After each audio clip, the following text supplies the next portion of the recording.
ஏங்க நீ நிறைய கல்யாணம் வரப்போது ஒரு புது பட்டு புடவை எடுத்து கொடுங்கன்னு கேட்டவாவதுக்கு பீரோக்குள்ள அத்தனை பழைய பட்டு புடவை வச்சிருக்கிறீங்களே அது என்ன பண்ண போறேன்னு சொல்லி திட்டக்க ஆரம்பிச்சிட்டாருங்க. உடனே புடவையெல்லாம் எடுத்துட்டு சென்னிமலை பஸ் ஸ்டாண்ட்லேருந்து தெற்கு ராஜா வீதியில் நாடார் சமுதாய கூடத்துல தான் பழைய பட்டு புடவை வாங்குறவங்க போட்டிருந்தாங்க. அங்கே போயாச்சு.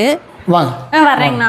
வீட்டில் பழைய புடவையெல்லாம் கொஞ்சம் இருந்ததாங்கண்ணா. சரி அதுதான் எடுத்துக்குவீங்களா? எடுத்துக்குவீங்களா? சரி மொத்தம் 3 புடவைங்க. சரிங்க சரி. இது மாதிரி ஒயிட்டாக வந்தால் போகுங்க. இதுவும் போகுங்க. இது ஒரிஜினல் பட்டு தான்.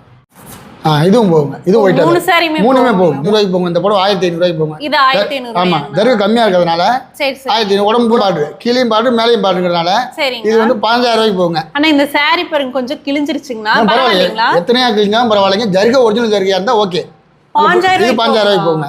இது 20 15 35 இதுல ஒரு 1500 36500 போகும். 36500 போயிடுச்சுங்க. எனக்கு சந்தோஷத்துல கை மூடல காலு மூடல. ஒரு புடவை கேட்டதுக்கு நான் 10 புடவை எடுத்துருவேன்னு பணத்தை வாங்கிட்டு வந்தாச்சுங்க. நீங்களும் மிஸ் பண்ணிடாதீங்க. இவங்க 2000 நோட்டு கூட மாத்தி தந்துருவாங்க. அப்புறம் இந்த ஒரு வாரம் மட்டும்தான் சென்னிமலையில் இருப்பாங்க.